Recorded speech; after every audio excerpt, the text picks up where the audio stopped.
You divert the money. Do you understand how that right? works? So I have extra money to spend on frivolous things. Got it. So why do I need the government money again? We can empirically show that for every dollar that's put into SNAP benefits, there is a net gain in the economy, including for the individuals receiving SNAP. In fact, their need for funding in the future is lessened significantly. So what you're saying is the exact opposite actually happens. So I just want to be clear, right? We are aware that SNAP benefits offers a net boon. Would you agree with that? No, that is not what we're aware. What I'm suggesting is that's not the fact. You're just going against reality at this point. Okay, you asked me a question, I'll respond. What I'm suggesting, you said no, but it's wrong. It's just wrong. We got it. We have to give him a chance to respond, though. I did give him the chance to respond. It was just a simple yes or no question, and obviously that's empirically you're incorrect about that. And secondly, you're increasing administrative costs by having restrictions, and you're only increasing stigma. At the end of the day, these people end up getting unhealthy food one way or another. Why? Because it's tasty, and we're kind of like ape creatures that like these things. That's what happens. People do these things. They're going to find ways around the system in order to purchase unhealthy foods. There's also, it's very difficult to determine what is an unhealthy food versus a healthy food. Is a juice an unhealthy food? I don't know. It's kind of got a lot of sugar in it. And to be honest, it's really not that much like nutritional benefit outside of, I don't know, if you're having orange juice, it would be like an additional vitamin C, but it has just as much sugar as say a soda. So it's not like that there's like this giant benefit that is garnered. And then what would you say? Is orange juice an unhealthy? Is that unhealthy to you? Can I answer without you interrupting as soon as I answer?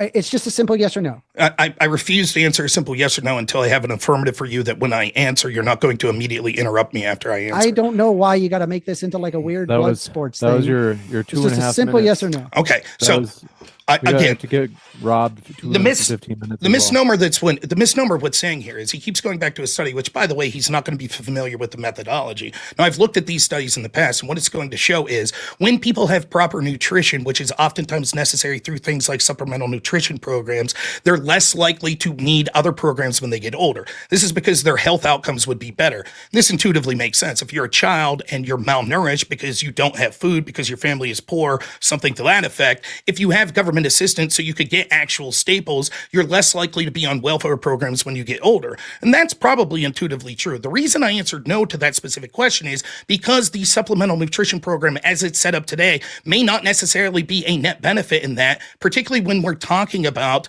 the actual significant reforms that I'm suggesting. These reforms would make sure that the program went through like WIC.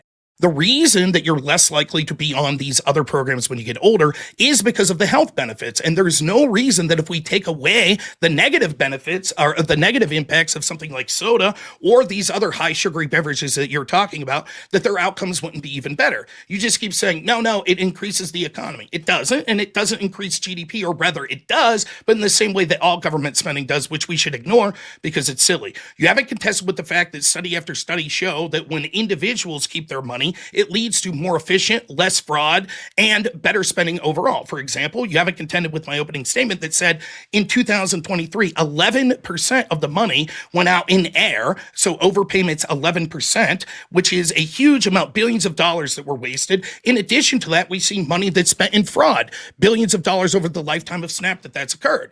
Suggesting that that's an efficient use of money because we're paying people to have sort of sugary beverage is laughable.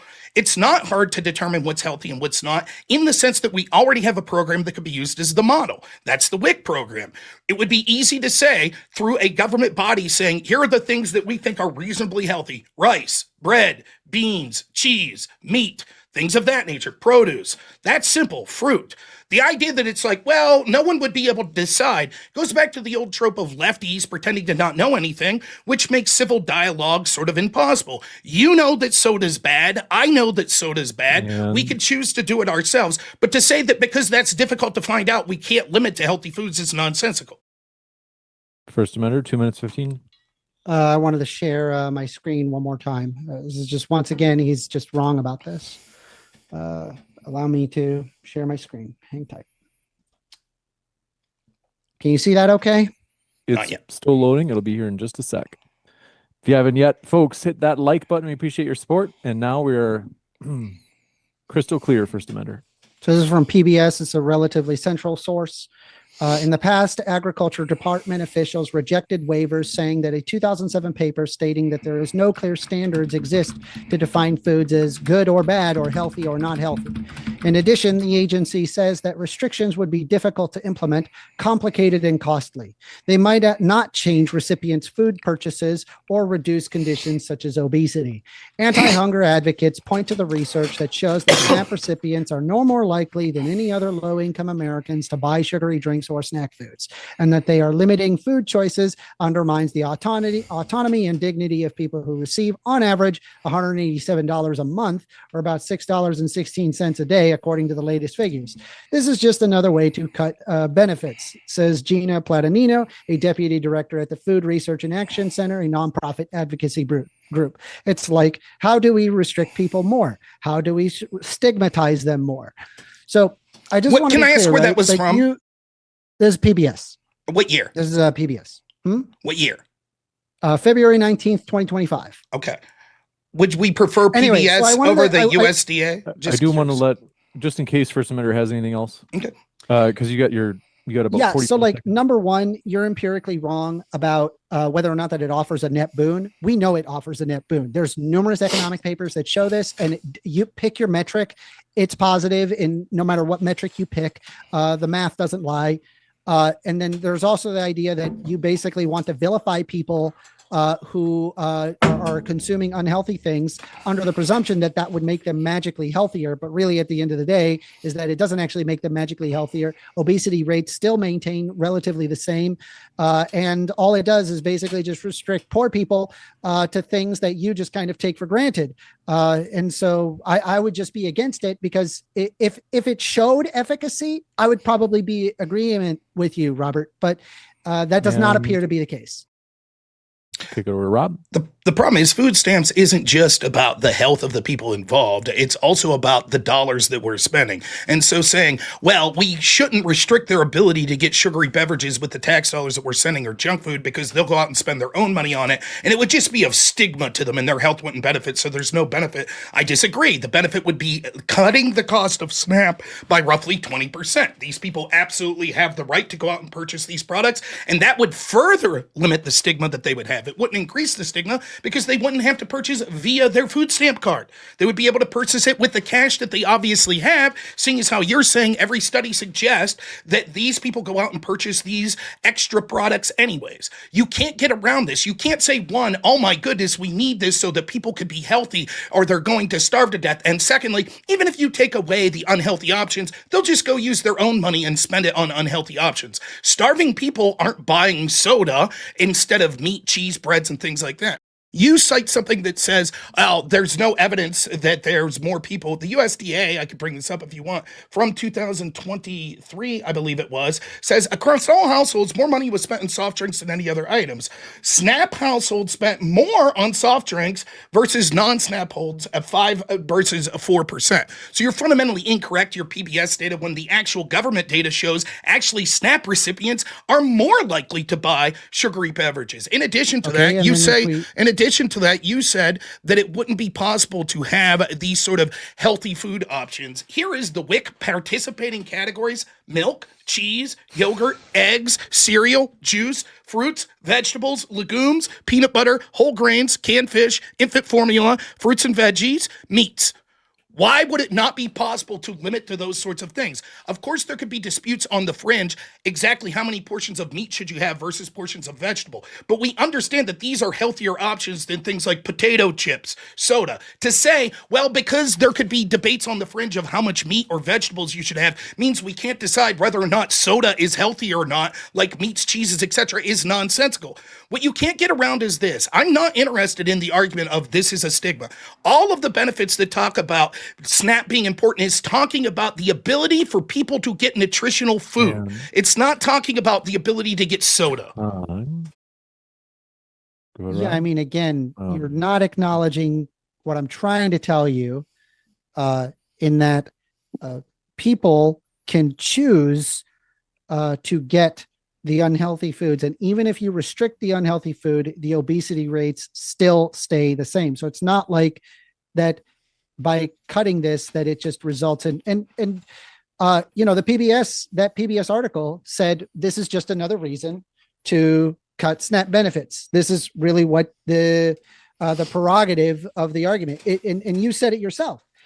It's not so the poorer people can be healthier. That's not your prerogative. Your prerogative, and you said it yourself, you would like to cut SNAP benefits overall, even though we can empirically show that SNAP benefits are a net boon. Every dollar we put into it, we get $1.50 to $1.80 back. We know this to be the case. The MVPF is also very high. By the way, if you think, what was it, a 55, 56 in the MVPF, that is ludicrously high. That means for every dollar that's put in, the net benefit over the lifetime of that individual is 56. That is an extremely high bounty. And you sitting there acting like, well, we got to cut access to sugary drinks. I get that that sounds intuitive, but the results don't pan out. And all it does is that it gives states the option to restrict SNAP more, that are benefits that are allocated federally for all individuals that don't have enough money to feed themselves. Okay, let's do this real quick, if you don't mind, a little bit of a back and forth here. You say that if we restrict soda, people will just choose to get soda anyways. How? So what you do is that when you have a certain amount of money coming in, they'll often divert it for things that they can't afford, right? That's what they do. It's called an opportunity cost. So what do you mean things they can't afford? So I make $1,000 a month. So like, let me real quick. I make $1,000 a month. I'm just picking that as an even number, right? I get food stamp benefits. I'm allowed to buy $100 of soda with my food stamp. Now that $100 to buy soda goes away. So now I take out of my $1,000 that I was spending on other necessities and I purchase soda with it. No, you would buy other things that wouldn't be included in that. And then whatever supplemental money that you have, you buy soda with it because you want soda. But that's what I said. The supplemental obesity rates. It shows no empirical basis that it reduces obesity rates by the supplemental money that I had is that $1,000. You tell me, because you said no when it seemed like your actual answer was yes. I have $1,000 of supplemental money that I have, right? And I get food stamps. $100 of my food stamps goes to soda. That goes away. Now I spend a part of the $1,000 I have in supplemental. $100 on the meat, and then with the supplemental money, you put it in soda. Okay. Do I need that soda? Do I need that? Okay. Do I need that soda? Your consumption or your habits just because that there's a sudden restriction on soda. What is the purpose of food stamps? To provide food to the poor. Okay. It would be to provide nutrition. That's what food is providing, correct? Food to the poor. Okay. So do I need that? People end up choosing what they, do I need that unhealthy things? Some people choose healthy things. Do I need that? Do I need that $100? It's deeper than just simply like the government giving you an X amount of dollars. And that all of a sudden you're going to magically make good decisions in terms of your health. A lot of people, what they end up doing is that they circumvent it one way or another because they want soda. Why? Because they like tasty things. That's why. So then did I need that $100 for my nutrition? By the way, like you don't even follow your own my advice. goodness. First amendment, we got it. First amendment, we get it. We need the like terse. Sometimes it's a little bit long. Do I need that $100 in soda from the government if I'm able to afford it on my own? So you divert the money. Do you understand how that works? Right. So I have extra money to spend on frivolous things. Got it. So why do I need the government money again? Well, because usually you could have disabilities. You could be a veteran that's incapable of working. You could have a bunch of kids and you're a single mother. There's a bunch of reasons why people need food stamps. See, again, your entire predicate is like you want to punish people who are poor to not enjoy the things that you already take for granted. It has nothing to do with taking for granted. The idea isn't that you're doing it right now. Please, the idea is not that we're to provide entertainment for people. We're not sending people free basic cable packages. We're giving them things because it is a temporary, please let me finish. It is either a temporary or it is because of a disability, something like that, something that we need to do to help them through life and these things. they have extra money, as you're admitting that almost all the studies show that they have extra money that they're not spending on housing, they're not spending on things like healthcare, etc. Because for whatever reason, whether they're disabled, whether they're got enough money for other jobs or whatever, if they have money to spend on excess things, then we shouldn't have to provide those excess things that are outside the scope of nutrition. Do you think that if it's really entertainment, if one of these people said, for example, listen, instead of $100 in soda, I'd like $100 in NFL Red Zone, should we give it to them because that's their entertainment?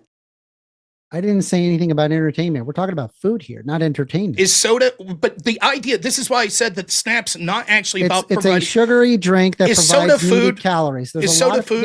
Yes, it's a type of, yes. Soda yes, is food. Sugar is food, yes. Okay, well, so then the argument would be that any food is whiskey food. I'm saying that it is whiskey not for food. the government. I'm asking you, is whiskey food? No, it's alcohol. Why not? It doesn't provide any nutritional benefit. What nutritional benefit does soda provide? It provides calories. Okay, so does booze at times. No. So your body does not consume the calories at the same. Also, just FYI, do you think that the government should be the one that is like telling you what food you can and cannot eat? Yes, but what the government is... You're more woke than I am. What happened? What the government has the right to do. The government exists merely... The government should be forcing people on what they eat. If you ask a question, you tend to do this. You ask a question do when as I try to answer. Not as I do, am I right? All right, First Amender, he's trying to... Let's give him a chance to speak. As an individual, the government should have very little right to say what I consume. However, the government is just the collective will of us, the citizens. I am forced to pay tax dollars. I don't have a choice in that. To the extent that those tax dollars are then given to people that are in need, yes, we should be able to say as a collective, these are the things that you're allowed to purchase with the tax dollars we're giving you. Excess things that even the average person doesn't afford as much, such as soda, should not be given to people that need charity through the point of force that they're taking my money. The government does have the right to tell them, no, you're not getting sugary beverages. Well, that's great. But unfortunately, based on people's behavioral patterns, that doesn't actually pan out. I know you want it to happen, but it's not going to happen. And it doesn't matter if you reduce SNAP benefits to zero. People are still going to make poor decisions in their life. But the question is whether or not that you're willing to allow, say, children who are already food insecure, that you would basically want to make them even more food insecure. If I had to choose nothing or a soda, I'm probably going to pick the soda.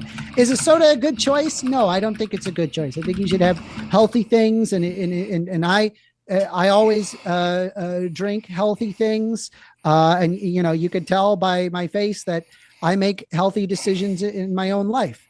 I think what you're doing is, it seems like that you don't like the idea of poor people consuming unhealthy things, and you would like to limit them because, I don't know, you deserve to eat unhealthy things, but they're poor, and because they're on the dole, they don't deserve to eat unhealthy things. And it just seems like more stigmatization and just increased bureaucracy for no reason to just vilify a bunch of poor people. It's just silly. Your obtuseness is ignoring exactly what I'm saying. These people absolutely have the right to eat unhealthy things with their own money. Is not money, obtuse. please, let me finish. Please, which you're admitting that they have the excess money to do it, because every time we've said, look, you can't have soda with SNAP benefits, they say, fine, I have extra money over here, I'll choose to purchase soda with it. Your only reason as to why they should be allowed to purchase soda was you said it has calories. Okay, whiskey has 70 calories per 1 ounce shot, so they should be allowed to get whiskey, right? It's food. Your body doesn't consume whiskey calories like a soda. It doesn't work that way. Right. The way we consume calories and nutrition from different foods calories is in different is simply ways. Burning something. Do you understand? Correct. And whiskey burns really well. It's literally a fuel. Okay. But your body doesn't actually absorb the whiskey for energy. It doesn't have the chemical necessity to do that. All right. Are you going to Rob GPT this? I'm sorry, like First Amendment, if you want to make insults, perhaps you need not. I mean, all of this is rote memory. Perhaps need not you cut off your ear to spite your face, my friend, for I too can insult thy one who loses in debates so frivolously as you. Well, I'm not the one the that idea, needs ChatGPT to make my argument. Well, you didn't know that whiskey had calories. and I'm I not knew using whiskey had ChatGPT. calories. I just And want to you be do not clear. need, You're going to tell you me. do not I need just want calories. to be clear. You're going not to tell me. consuming I just want to be Hold on one clear. You second, know this gentlemen, from I need to rote do it, memory. just because. You know this from Oh. rote memory. I just want to be clear that no calorie whatsoever that you intake from something like whiskey makes it into the body as a form of energy. A simple yes, I'm no sure will there's suffice. there's probably an amount. Oh, you well, don't wait. synthesize it the Oh, same. very well. Now, so then the point is, you said There's despite also the like fact the that there's almost huge no negative nutritional market please. externality Okay, gentlemen, incurred by hold on whiskey. one sec. Like, Hold on one sec. I there's just a have to new- jump in here. Okay, hold on.